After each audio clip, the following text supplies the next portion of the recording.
এখন আমার নবীর আগমনের ক্ষেত্রে যাদের মাধ্যমে এসেছে সেই নবীর পবিত্রতা বর্ণনা করতে গিয়ে আমরা যদি আসর জমাই, নবীর সম্পর্কে যদি আলোচনা করি, আমার আল্লাহ বলেন ওয়ারাফা'না লাকা যিকরাক, নবী আপনার আলোচনা সবার উপরে।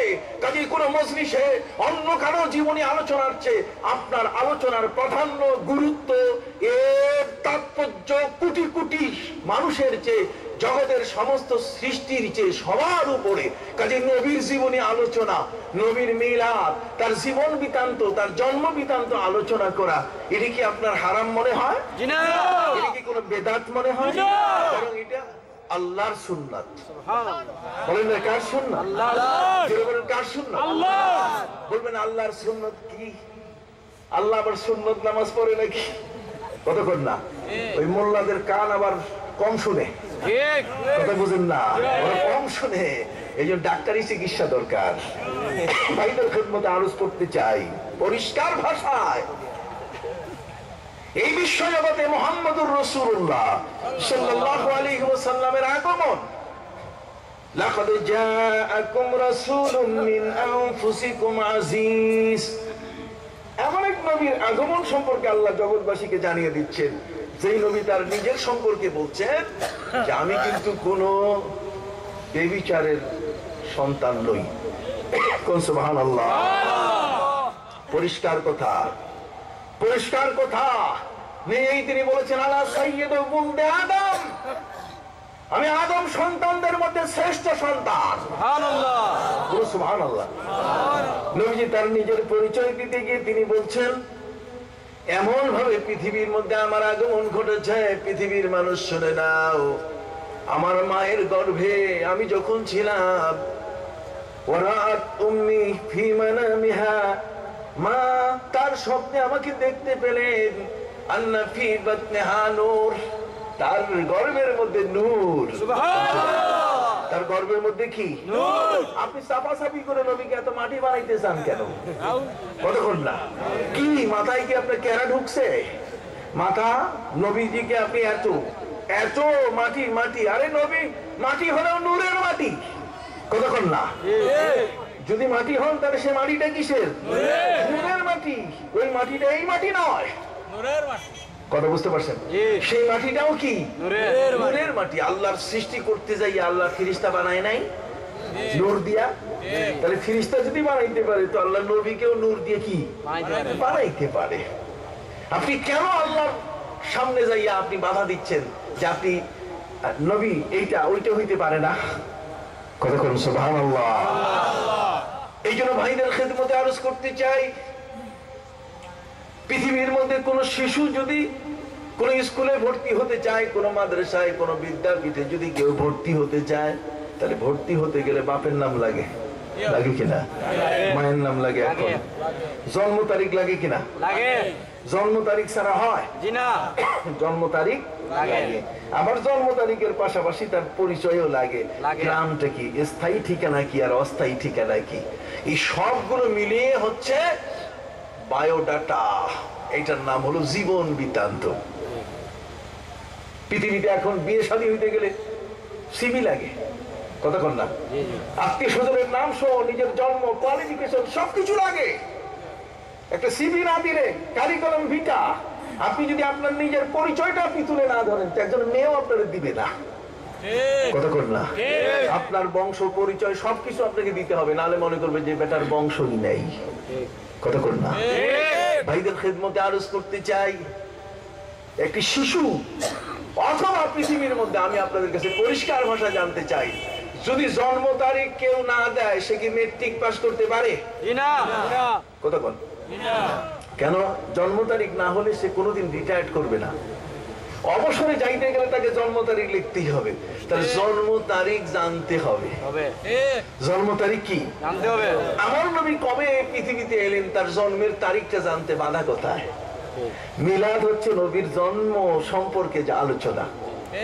আমার নবী জগতের মধ্যে এত বড় মহান, যাকে আল্লাহ রাফা'না লাকা যিকরাক বলে দিলেন যে পৃথিবীতে আপনার আলোচনা হবে সবার উপরে। পৃথিবীতে আপনি এমন এক নবী, জগতের কোন ডাক্তার যদি আপনাকে দেখে মনে করবে তার চেয়ে মহান আপনি।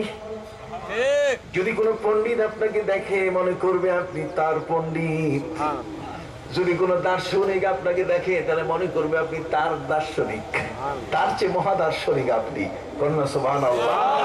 জগতের মধ্যে এমন কোনো বিষয় নাই যে বিষয়ের উপরে আমি আপনাকে দেই নাই।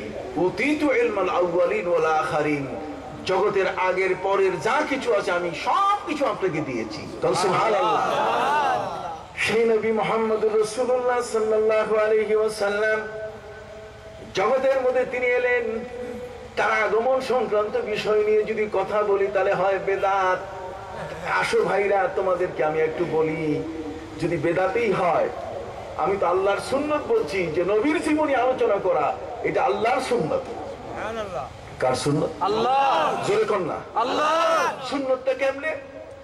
সুন্নতটা হলো এই কারণে, যেহেতু আপনি দেখেন পবিত্র কোরআন মজিদে সূরা মরিয়ম খুলে দেখেন, সূরা মরিয়মের মধ্যে হযরত ঈসা কেমনে জন্ম নিলেন আল্লাহ তাআলা সেই বিবরণ দিয়েছে কিনা? দিয়েছেন।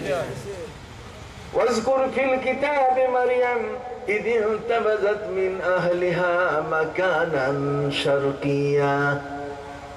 আল্লাহ বলেন তোমরা মরিয়মের কথা আলোচনা করো। মরিয়ম তার গর্ভের শিশুটাকে জন্ম দেওয়ার জন্য যখন বাড়ির পূর্ব দিকে বেছে নিলেন, বাড়ির পূর্ব দিকে মরিয়ম তার গর্ভের সন্তানকে প্রসব করার জন্য যখন বেছে নিলেন, প্রশ্ন আসবে মরিয়ম জীবনে কোনোদিন কোন স্বামীর পানি গ্রহণ করেন নাই, তিনি কখনো অঙ্ক সায়নী হন নাই, কোন পুরুষের সাথে তার জীবনের বিয়ে হয় নাই, অথচ মরিয়মের গর্ভে সন্তান এলো কি করে? পবিত্র কোরআন মজিদে আল্লাহ পাক রব্বুল আলামিন বিবরণ দিয়েছেন।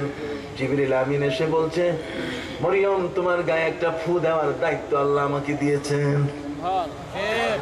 মরিয়ম বলছেন না, ইন্নী আউযু বিররহমানি মিনকা ইন কুনতা তাকিয়া। যদি তুমি মুত্তাকি হও তাহলে খবরদার এই কামটা করো না। কিন্তু জিবরিল আমিন বলছেন না, ইন্নামা আনা রাসূলু রাব্বিকি লিআহাবা লাকি গুলামান যাকিয়া। আমি আল্লাহর পক্ষ থেকে আদিষ্ট হয়েছে, কাজে দিলাম ফু, ফু দিয়া গেছে। কথা কোন না? ফু দিয়া কি গেছে? যখনই ফু দিয়ে তিনি চলে গেলেন, হযরতে মারিয়াম আলাইহিস সালাম তিনি আসন্ন প্রসবা হয়ে গেলেন। সন্তান তার গর্ভে চলে আসলো, এমন এক সন্তান যে সন্তান জন্ম নিলে পরে এমন কেউ নাই যে মরিয়মের সমালোচনা বাদ দিবে। সবাই মরিয়মকে নিয়ে মাথা ঘামাবার চেষ্টা করবে। হায় হায়, ইমাম পরিবারের একটি মেয়ে। কথা কন না? কোন পরিবার? যত দোষ, ওই যে দেখেন ইমাম সাহেব ওনার ঘরে এদিকে সিনেমা দেখতেছে, ওদিকে কিভাবে ব্যাটিং করতেছে সবগুলো দেখতেছে, কোনো দোষ নাই। ইমাম সাহেবের ঘরের কেউ দেখলে আর ওনার পিছনে নামাজ হয়। কথা বুঝেন নাই?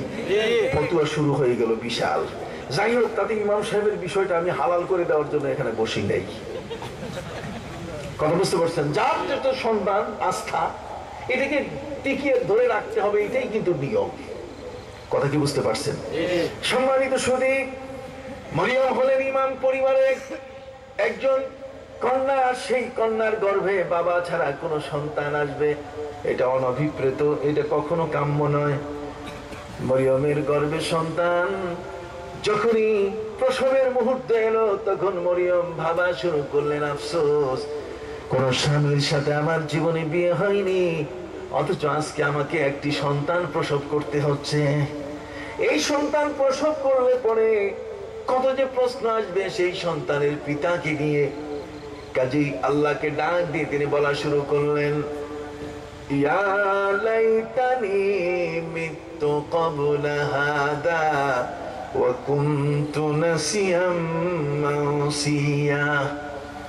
আজকের যদি এই মুহূর্তে আমার মৃত্যু হয়ে যেত, আফসোস, তাহলে আমার মৃত্যুর সাথে সাথে গর্ভের শিশুটাও মারা যেত, কবর হয়ে যেত, কেউ আমাদেরকে আর প্রশ্ন করত না, আমাদের কথা মনে করতো না কেউ।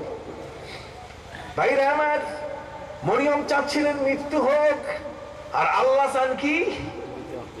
মৃত্যু না। তোমাকে দিয়ে আমি আমার আয়াত আমি আমার নিদর্শন প্রমাণ করব, আর সেটা হলো এই যে তোমার গর্ভের ভিতরে পিতা ছাড়া সন্তান আমি সৃষ্টি করতে পারি। শুধু তাই নয়, বরং কোলনবিদ যারা ওই বিড়ালের থেকে, বিড়ালের অনুকোষ থেকে বিড়াল বানাইয়া যারা মানুষের অনুকোষ থেকে নারীর গর্ভে সন্তান প্রজননের ব্যবস্থা করেন, যেমন ফ্লোরিডায় 3টে কোলন শিশু হয়েছে, তার মানে পুরুষের অনুকোষ থেকে, পুরুষের দেহের অংশ থেকে যদি তৈরি হয়, এর অনুকোষ থেকে যদি কিছু আসে, স্পার্ম যেটাকে বলে, হাজিরিন, এই অনুকোষ থেকে যদি কেউ সেটা নারীর গর্ভে দেয়, তাহলে সেখানে পুরুষের থেকে যেটা আসবে সেটা পুরুষেই জন্ম নিবে, মেয়ে জন্ম নিবে না।